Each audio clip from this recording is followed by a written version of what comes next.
इस वीडियो में हम लोग बिहार बोर्ड वर्ग नवमी अध्याय 1 संख्या पद्धति यानी कि नंबर सिस्टम के बारे में कुछ बेसिक कॉन्सेप्ट देने वाले हैं। तो चलिए इनको समझते हैं हम अपने कॉपी में। तो यहाँ पर देखिए अध्याय 1 वर्ग है नवमी और हमें समझना है संख्या पद्धति यानी कि नंबर सिस्टम के बारे में। तो देखिए संख्या पद्धति में सबसे पहले आता है संख्या रेखा। ये हमारा संख्या रेखा, इसको अंग्रेजी में कहेंगे नंबर लाइन। तो देखिए संख्या रेखा पर आप लोगों को याद रखना है बीच में होता है शून्य। बीच में क्या होता है संख्या रेखा, इस तरह से जो ये संख्या रेखा है इसके बीच में होता है शून्य। और यहाँ पर देखिए इनके दाईं ओर, शून्य की दाईं ओर हमेशा धनात्मक संख्या होती है और यहाँ पर शून्य की बाईं ओर हमेशा ऋणात्मक संख्या होती है। धनात्मक संख्या मतलब जो प्लस में हो, जो संख्या प्लस में हो वो हमारा धनात्मक संख्या होती है और जो हमारा माइनस में होता है वो हमारा ऋणात्मक संख्या होती है। इसे आप लोगों को याद रखना है। तो यहाँ पर देखिए शून्य की दाईं ओर आगे जितना भी संख्या होगा वो हमारा धनात्मक संख्या होगा और शून्य के बाईं ओर जितना भी संख्या होगा वो हमारा क्या होगा, ऋणात्मक संख्या होगा। तो आप लोग इतना समझ में आ गया होगा संख्या रेखा के बारे में। अब हम समझते हैं प्राकृतिक संख्या क्या होती है। प्राकृतिक संख्या इसको अंग्रेजी में कहेंगे नेचुरल नंबर। तो देखिए गिनती की संख्या को हम प्राकृतिक संख्या कहते हैं। जैसे उदाहरण में हमारा हो गया 1 2 3 4। अब ये समझ नहीं आया होगा अभी, तो समझिए इस तरह से। जैसे हमने यहाँ पर ले लिया, इस तरह से हमने बहुत सारा पेन ले लिया। अब बताइए इसमें टोटल कितना पेन, हम आपसे पूछ रहे हैं इसमें बताइए टोटल कितना पेन। तो आप आसानी से बता सकते हैं कि इसमें टोटल 4 पेन है। कैसे बता दिए, तो यहाँ पर गिनती की आप 1 2 3 4। कहाँ से गिनती स्टार्ट किए, 1 से। तो ठीक इसी प्रकार इसमें कह रहा है गिनती की संख्या को हम प्राकृतिक संख्या कहते हैं। गिनती कहाँ से हम स्टार्ट करते हैं, 1 से। तो 1 से हम अनंत तक की संख्या को, 1 से अनंत तक की संख्या को हम क्या कहते हैं, प्राकृतिक संख्या कहते हैं। 1 से हम गिनती स्टार्ट करेंगे और आगे जितना भी संख्या है, आगे अनंत तक जितना भी संख्या है वो सारा क्या है, प्राकृतिक संख्या। प्राकृतिक संख्या कहाँ से स्टार्ट होता है, 1 से। याद रखिएगा 1 से शुरू होता है प्राकृतिक संख्या। अब इसके बाद समझते हैं पूर्ण संख्या क्या होती है। अब समझिए पूर्ण संख्या, इसको थोड़ा सा ऊपर कर लेते हैं। अब देखिए पूर्ण संख्या क्या होती है। प्राकृतिक संख्या के परिवार में शून्य को शामिल करने पर जो संख्या प्राप्त होती है पूर्ण संख्या कहलाती है। समझिए उदाहरण से, इसमें कह रहा है प्राकृतिक संख्या के परिवार में। प्राकृतिक संख्या क्या कहाँ से स्टार्ट होती है, 1 से। तो यहाँ पे लिखेंगे 1 2 3 4। इसी तरह से आगे जितना भी संख्या है वो हमारा क्या है, प्राकृतिक संख्या। प्राकृतिक संख्या 1 से शुरू होती है और इसी के परिवार में, ये प्राकृतिक संख्या के परिवार में अगर हम शून्य को शामिल कर दे, इसी में अगर हम शून्य को शामिल कर दे तो ये हमारा पूर्ण संख्या प्राप्त होती है। अब इसको संख्या रेखा पर किस तरह से हम व्यक्त करेंगे, तो यहाँ पर देखिए संख्या रेखा को समझिए। संख्या रेखा पर आप लोगों को याद रखना है, देखिए यहाँ पर अगर प्राकृतिक संख्या इसमें पूछे तो प्राकृतिक संख्या कहाँ से शुरू होगा, तो 1 से। इसको हम आगे जितना भी ले जाएंगे वो हमारा क्या होगा, प्राकृतिक संख्या होगा। और इसी में अगर यहाँ से आएंगे और इसमें अगर हम शून्य को शामिल कर ले, इसी में अगर शून्य तक को शामिल कर ले, आगे यहाँ पर शून्य तक को शामिल कर ले, तो ये हमारा पूर्ण संख्या प्राप्त होगा। अब हम समझते हैं इनसे आगे पूर्ण संख्या को अंग्रेजी में कहते हैं होल नंबर। इसे आप लोगों को याद रखना। अब समझिए पूर्णांक संख्या क्या होती है। देखिए पूर्णांक संख्या सभी धनात्मक, शून्य और ऋणात्मक से मिलकर बनी संख्या पूर्णांक संख्या कहलाती है। समझिए क्या कह रहा है, सभी धनात्मक। धनात्मक संख्या कहाँ से शुरू है, इसमें देख लीजिए। यहाँ पर संख्या रेखा में समझिए, संख्या रेखा में धनात्मक संख्या का देखिए यहाँ पर शुरू हो रहा है, यहाँ से शून्य न ही धनात्मक संख्या और न ही ऋणात्मक संख्या। इसे आप लोगों को याद रखना है। तो यहाँ पर देखिए 1 से शुरू हो रहा है धनात्मक संख्या, ये सारा क्या धनात्मक संख्या। तो धनात्मक संख्या में अगर हम शून्य को शामिल कर दे और साथ में ऋणात्मक संख्या को इसी शून्य में शामिल करने के बाद इसको हम ऋणात्मक संख्या को भी अगर शामिल कर ले तो ये हमारा होगा पूर्णांक संख्या यानी कि इंटीजर्स। तो धनात्मक संख्या, शून्य और ऋणात्मक संख्या को अगर हम शामिल कर दे सभी को तो ये क्या होगा, पूर्णांक संख्या होगा यानी कि इंटीजर्स होगा अंग्रेजी में कहे तो। यहाँ पर क्या हो जाएगा, इंटीजर्स यानी कि पूर्णांक संख्या का उदाहरण क्या होगा, धनात्मक संख्या। धनात्मक संख्या ये हो गया 1 2 3 4 5। इस तरह से आगे अनंत तक संख्या है और इसी में अगर हम शून्य को शामिल करें, इसमें क्या करें, सभी धनात्मक हो गया, इसके साथ शून्य हो गया। और इसी में अगर ऋणात्मक संख्या को शामिल करें, ऋणात्मक संख्या को होता है -1 -2 -3। ये सारा क्या होता है, ऋणात्मक संख्या होती है और ये हमारा शून्य हो गया, ये हमारा धनात्मक संख्या होती है। शून्य जो है ना ही धनात्मक संख्या और ना ही ऋणात्मक संख्या है। अब हम समझते हैं परिमेय संख्या क्या होती है। आप समझिए परिमेय संख्या क्या होती है। ऐसी संख्या जिन्हें p/q के रूप में व्यक्त किया जा सकता हो, जहाँ p तथा q पूर्णांक हो तथा q बराबर नहीं हो 0, परिमेय संख्या कहलाती है। जैसे उदाहरण में समझिए, यहाँ पर हमने लिख दिया 4/3, 2/-2/3, 4, 0/4। तो ये सारा क्या हमारा परिमेय संख्या। परिमेय संख्या कैसे है, तो हमने आपको क्या बताया, इसमें क्या लिखा हुआ है, ऐसी संख्या जिन्हें पी बाई क्यू के रूप में हो। तो यहाँ पर देखिए ये 4/3 पी बाई क्यू के रूप में है। 4 ये पी की जगह पर हो गया ऊपर में, और बाय बट्टे, और क्यू के रूप में ये 3 है। इसी तरह से यहाँ पर देखें तो माइनस में 2/3, ये माइनस रहे प्लस रहे उससे कोई मतलब नहीं, इसमें पी बाई क्यू के रूप में होना चाहिए। तो जैसे यहाँ पर 2/3 है तो ये भी पी बाई क्यू के रूप में है, जैसे पी की जगह पे 2 है और क्यू की जगह पे 3 है। अब इसमें कहिएगा 4, ये तो पी बाई क्यू के रूप में नहीं है, तो ये तो परिमेय संख्या नहीं होना चाहिए। तो होना चाहिए, क्यों होना चाहिए, क्योंकि यहाँ पे देखिए हमने आपको बताया हुआ है, जब किसी के बट्टे में अगर कुछ भी ना हो तो हम बट्टे में 1 लिख सकते हैं। जैसे 4 के बट्टे में कुछ भी नहीं है तो हम 1 आसानी से लिख सकते हैं। अब देखिए ये पी बाई क्यू के रूप में हो गया, तो ये भी क्या है, परिमेय संख्या है। अब कहिएगा 0/4 परिमेय संख्या है या नहीं, तो ये भी परिमेय संख्या है। अब कैसे है, तो यहाँ पर देखिए ये पी के रूप में है और ये क्यू के रूप में है। लेकिन अगर इसी में हम बोले यहाँ पर 4/0, 4/0 यानी कि 0 क्या परिमेय संख्या है या नहीं, बताइए। तो आप आसानी से बोल सकते हैं ये परिमेय संख्या नहीं है। क्यों नहीं है परिमेय संख्या, तो हमने आपको क्या बताया है, यहाँ पर देखिए पी बाई क्यू के रूप में तो होना चाहिए परिमेय संख्या को, साथ में क्या करा, जहां पी तथा क्यू को क्या हो, पूर्णांक हो, तो ये पूर्णांक अभी हमने बताया पूर्णांक संख्या क्या होती है, तो ये पूर्णांक के रूप में सभी तो है। साथ में इसमें क्या होना चाहिए, क्यू बराबर 0 नहीं होना चाहिए। ये जो क्यू है ये पी की जगह पर है 4 और क्यू की जगह पर ये जो 0 है, क्यू नहीं होना चाहिए 0, क्यू की जगह पर कभी भी 0 नहीं होना चाहिए, तब जाकर के ये हमारा परिमेय संख्या होगा। तो ये हमारा परिमेय संख्या नहीं है, क्योंकि यहाँ पे क्यू की जगह पर क्या है, 0 है। इसी तरह से हम अगर पूछ दे यहाँ पर 2 परिमेय संख्या है या नहीं, तो हम बोल सकते हैं आसानी से इसको ये परिमेय संख्या है। क्यों है, तो बट्टे में कुछ भी नहीं तो 1 लगा सकते हैं। तो आप लोग समझ गए होंगे परिमेय संख्या के बारे में। अब हम समझते हैं इनसे आगे। अब देखिए आप लोगों को याद रखना है, किन्हीं 2 परिमेय संख्याओं के बीच अपरिमित रूप से अनेक परिमेय संख्या होती है। किन्हीं 2 परिमेय संख्याओं के बीच अपरिमित रूप से कितने परिमेय संख्या होती है, अनेकों परिमेय संख्या होती है। जैसे क्वेश्चन कह रहा है 1 और 2 के बीच 5 परिमेय संख्या ज्ञात कीजिए। 1 और 2 के बीच अनेकों परिमेय संख्या है, जिसमें से इसमें कितना कह रहा है, 5 परिमेय संख्या ज्ञात करने के लिए कह रहा है। तो इनको हम कम से कम 2 विधि से इसको हल कर सकते हैं। तो देखिए पहला विधि हम इसको किस तरह से हल करेंगे, पहला विधि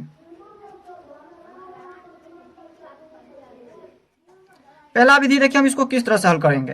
तो यहाँ पर आप लोगों को याद रखना है, जितना परिमेय संख्या आपको ज्ञात करने के लिए कहेगा उसमें एक संख्या आगे कर देना। जैसे यहाँ पर 5 परिमेय संख्या ज्ञात करने के लिए कह रहा है, तो हम यहाँ पर क्या करेंगे, 5 हम एक संख्या आगे बढ़ा देंगे। 5 में जब एक आगे बढ़ाएंगे तो यहाँ पर कितना संख्या हो जाएंगे, 6 हो जाएंगे। और इन 6 से हम क्या करेंगे, 1 और 2 के बीच कह रहा निकालने के लिए, 1 और 2 के बीच 5 परिमेय संख्या ज्ञात करने के लिए कह रहा है। तो हम इसमें क्या करेंगे, यहाँ पर 6/6 से 1 में गुना कर देंगे, और यहाँ पर इसी तरह से इसमें भी गुना कर देंगे हम 6/6 से।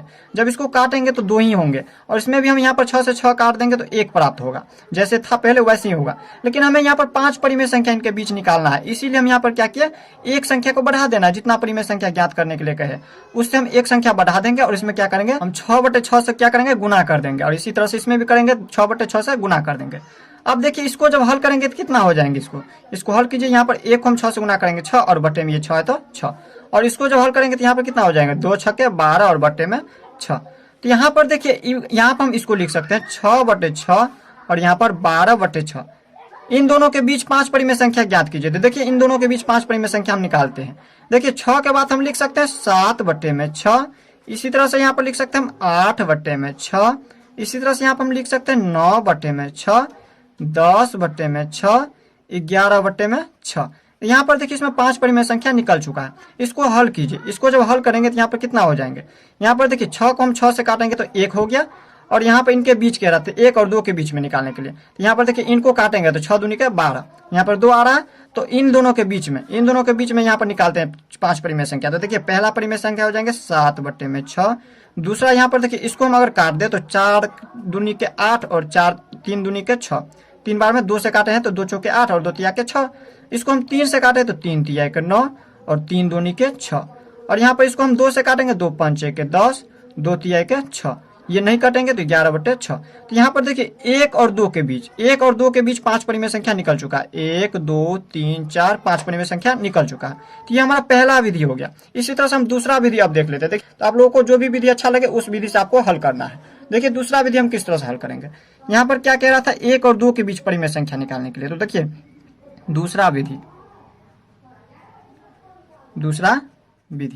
देखिए दूसरा विधि हम इसको किस तरह से हल कर सकते हैं। यहाँ पर इसमें आप लोगों को याद रखना है R + S/2।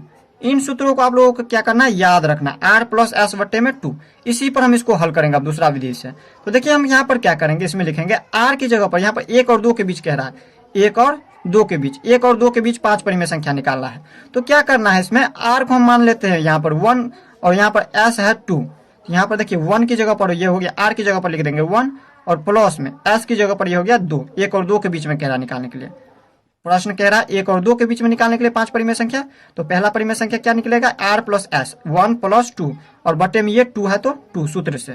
तो यहाँ पर कितना निकल गया पहला परिमेय संख्या, देखिए 2 1 3 बटे में 2। यहाँ पर ये 1 और 2 के बीच में, 1 और 2 के बीच में, यहाँ पर थोड़ा इसको ऊपर कर लेते हैं, यहाँ पर ये हो गया 1 और ऊपर लिख लेते हैं, इनको यहाँ पर लिख देते हैं 2। इन दोनों के बीच में कह रहा था निकालने के लिए कितना, 5 परिमेय संख्या। तो पहला मान लेते हैं, यहाँ पर देखिए हमारा पहला परिमेय संख्या निकला है 3 बटे 2। यहाँ पर लिख देते हैं इनके बीच, यहाँ पर 1 और 2 के बीच में पहला परिमेय संख्या क्या निकला है, 3 बटे 2। इसी तरह से हमें दूसरा परिमेय संख्या निकालना है, ये हमारा पहला निकला है। अब दूसरा अगर परिमेय संख्या निकालना हो, दूसरा परिमेय संख्या हम इस तरह से निकाल लेंगे। यहाँ पर देखिए इसमें क्या करेंगे, या तो इन दोनों के बीच निकालिए या फिर इन दोनों के बीच निकालिए। तो यहाँ पर हम क्या कर लेते हैं, इन दोनों के बीच दूसरा परिमेय संख्या निकाल लेते हैं। तो यहाँ पर हो जाएंगे r की जगह पर हो गया 1 प्लस में s की जगह पर, इन सूत्रों पर s की जगह पर 3 बटे 2, क्योंकि इन दोनों के बीच निकाल चुके हैं हम। अब निकालेंगे ये दोनों के बीच में, यहाँ पर ये निकला है और इसके बीच निकालते हैं। अब इन दोनों के बीच निकालेंगे, 3 बटे 2 है, 3 बटे 2 ये हमारा s की जगह पर है और इन सूत्रों से बट्टे में 2, तो लिखेंगे बट्टे में 2। जब इसको हल करेंगे तो कितना हो जाएंगे, देखिए 1 बट्टे में कुछ भी नहीं, तो 1 देख करके हम इस तरह से लिख सकते हैं, एलसीएम ले सकते हैं। 1 और 2 का एलसीएम लेंगे तो यहाँ पर हो जाएंगे 2। अब देखिए 1 दूनी के 2, 2 बार में 2 आया, तो यहाँ पर हम 2 को हम करेंगे तो 2 और प्लस में यहाँ पर देखिए 2 को हम 2 से भाग करेंगे तो 1, 1 बार में कट जाएंगे। 1 को हम 3 से गुना करेंगे तो 3 और बट्टे में ये 2 है तो 2 उतार देंगे।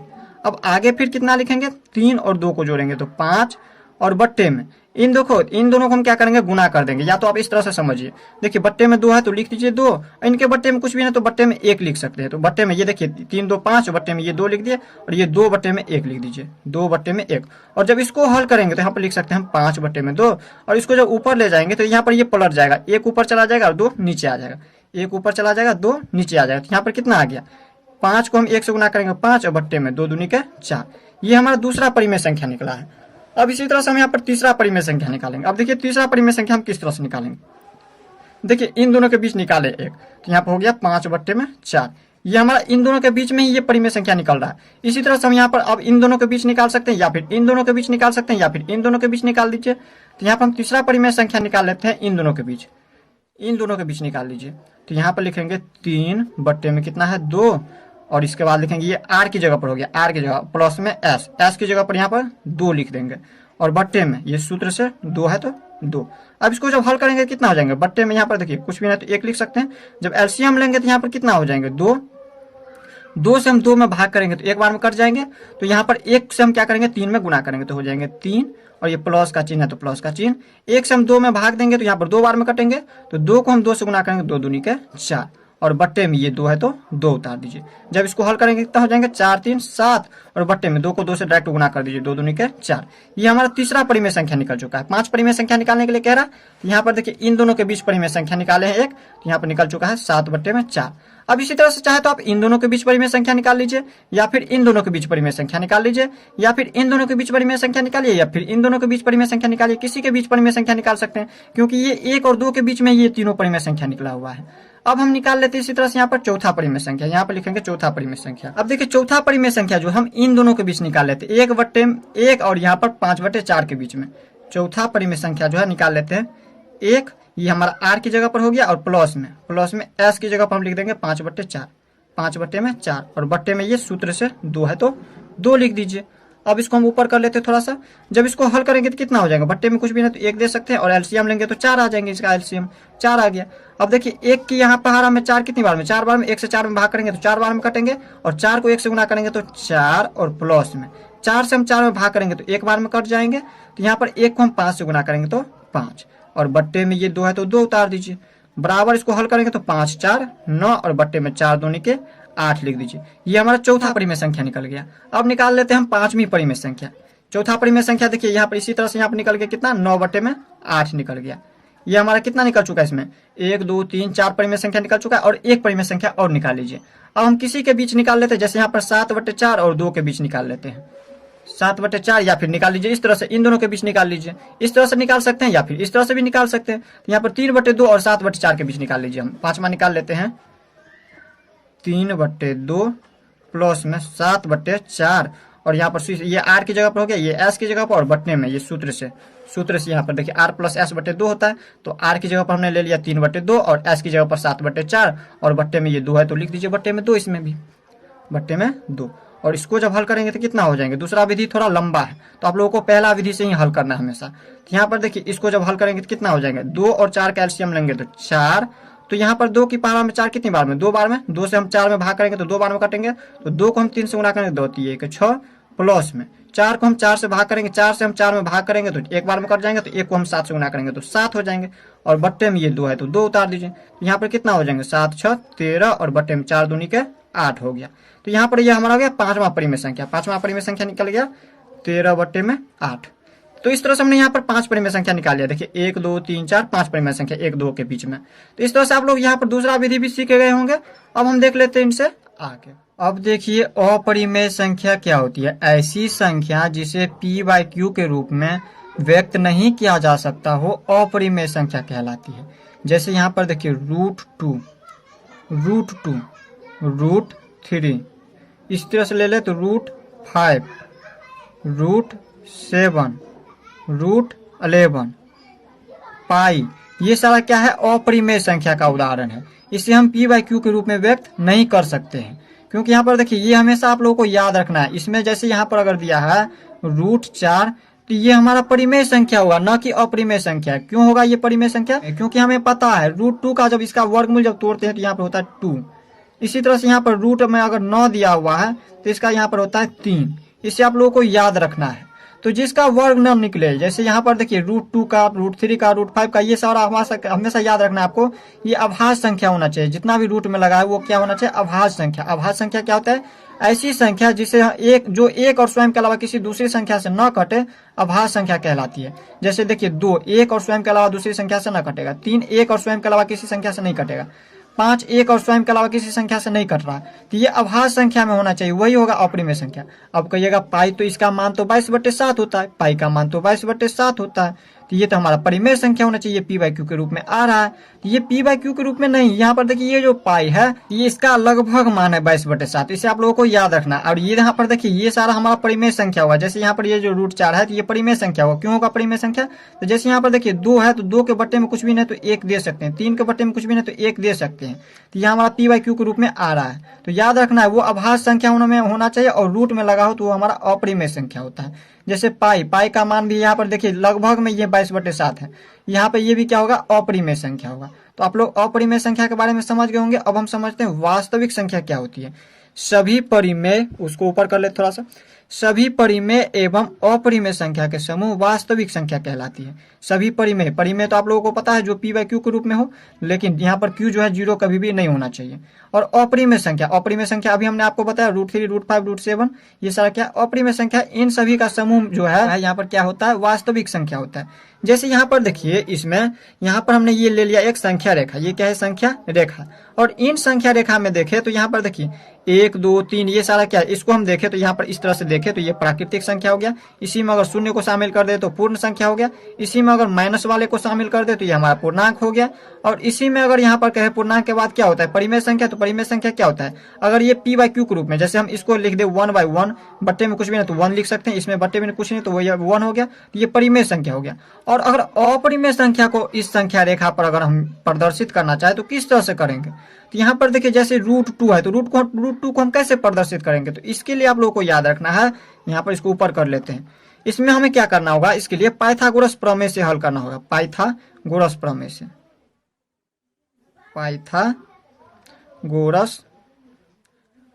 से इसे आप लोगों को याद रखना है। इससे यहाँ पर हमें पता है समकोण त्रिभुज में क्या होता है।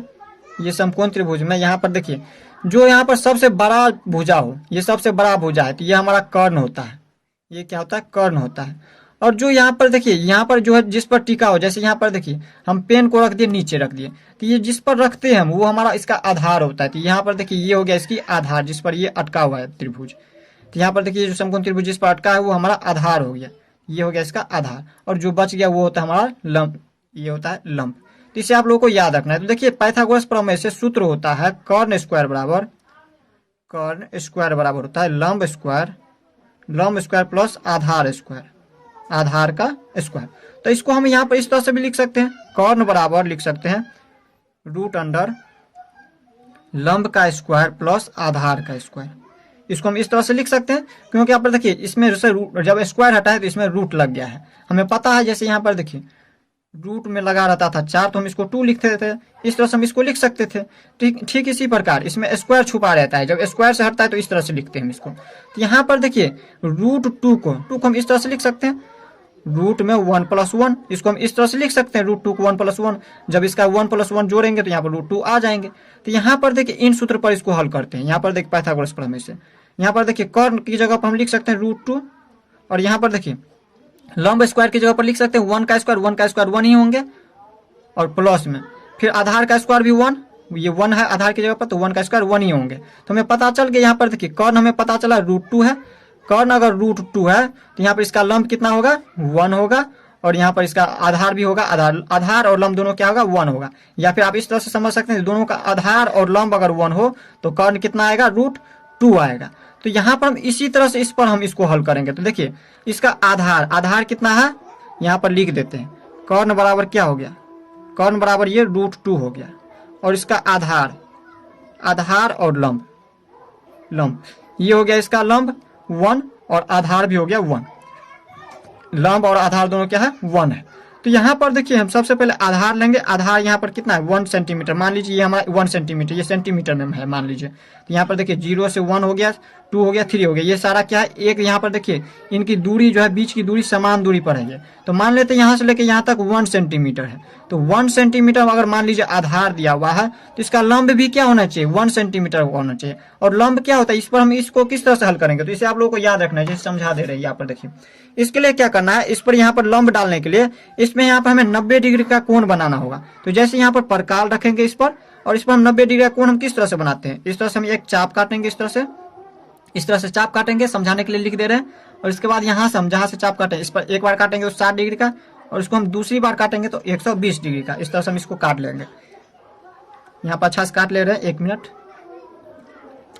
तो यहाँ पर देखिए इसको हम इस तरह से काटेंगे तो 120 डिग्री का, और यहाँ पर देखिए एक बार 60 पर से काटेंगे इस तरह से, और एक बार हम 120 से काटेंगे इस तरह से। जब इन दोनों को काटेंगे तो यहाँ पर देखिए ये जो जहाँ कटा है ये हो गया 90 डिग्री का कोण। और यहाँ पर देखिए 90 डिग्री का यहाँ पर क्या होता है सीधा, यानी कि लंब क्या होता है हमेशा सीधा होता है, और सीधा बनाने के लिए हमने इस तरह से 90 डिग्री का कोण बनाया। इस तरह से ये हमारा बन गया 90 डिग्री का, ये हमें पता चल गया। और इस पर क्या करना है आपको 1 सेंटीमीटर का एक यहाँ पर क्या करना है चाप काट लेना है। 1 सेंटीमीटर नाप करके वहां पर क्या करना है मिला देना है। जैसे यहाँ पर देखिए मान लेते ये 1 सेंटीमीटर है तो उतना ही क्या करना है ऊपर भी काट लेना है। ये 1 सेंटीमीटर है तो ऊपर भी यहाँ पर 1 सेंटीमीटर काट लेंगे इस तरह से। और यहाँ से यहाँ जो काटे हैं तो इसको हम क्या करेंगे इस तरह से मिला देंगे, इसको इस तरह से मिला देंगे। तो इसको हम मिला देंगे इस तरह से, इसको हम अच्छा से मिला देंगे। जहाँ से हमने काटा है यहाँ पर 1 सेंटीमीटर है तो इसको और यहाँ पर इधर मिला दें, इन दोनों को अच्छा से आपको क्या करना है मिला देना है। तो हमने इस तरह से मिला दिया इनको। अब ये जो मिला है तो यही क्या हो गया रूट 2। अगर ये 1 सेंटीमीटर, इनका आधार 1 सेंटीमीटर और इसका लंब अगर 1 सेंटीमीटर, तो इसका कर्ण कितना होगा, ये जो कर्ण है ये रूट 2 होगा। ये हमने अभी बताया आपको। यहाँ पर देखिए कर्ण अगर रूट 2 तो इसका आधार और लंब क्या होगा 1 सेंटीमीटर का, ये दोनों 1 सेंटीमीटर, तो इसका रूट 2 यहाँ पर हो गया कर्ण। तो इस तरह से इतना था समझ गए। तो यहाँ पर देखिए ये तो हमारा इस पर आ रहा है, हमें क्या करना है इस पर निकालना है। ये जो संख्या रेखा है इस पर रूट 2 को लिखना है। तो रूट 2 कहाँ पे आएंगे इस संख्या रेखा पर, तो इसको क्या करना है इसके लिए यहाँ पर 0 से यहाँ पर इसका मान लीजिए कुछ नाम दे दीजिए। मान लेते हैं यहाँ पे है ये M, इसको मान लेते हैं N और ये मान लेते हैं O। तो MO, ये जो MO रेखा है यहाँ से लेके यहाँ तक इस तरह से इसको नाप करके और यहाँ संख्या रेखा पर काट लेना है। इसको यहाँ से यहाँ तक के नाप लेंगे इस तरह से अच्छा से, और इसको हम क्या करेंगे इस तरह से यहाँ पर काट लेंगे। अब ये जो चाप काटे हैं तो यही हो गया यहाँ पर रूट 2, यहाँ से लेके यहाँ तक क्या हो गया रूट 2 हो गया, रूट 2। तो इस तरह से आप लोग सीख लिए कि रूट 2 को जो है हम संख्या रेखा पर किस तरह से प्रदर्शित करते हैं। तो आप लोग इस वीडियो में वास्तविक संख्या तक देखे हैं। नेक्स्ट में वो लोग जो है इनसे आगे देखेंगे। वीडियो लंबा हो रहा है इसलिए हम जो है वीडियो को यहीं पे एंड कर रहे हैं। पार्ट 2 आएगा वीडियो का लिंक डिस्क्रिप्शन में मिल जाएगा आपको, इस वीडियो का डिस्क्रिप्शन में पार्ट 2 का। तो देख लीजिए नेक्स्ट वीडियो। तो मिलते हैं नेक्स्ट में, तब तक के लिए गुड बाय।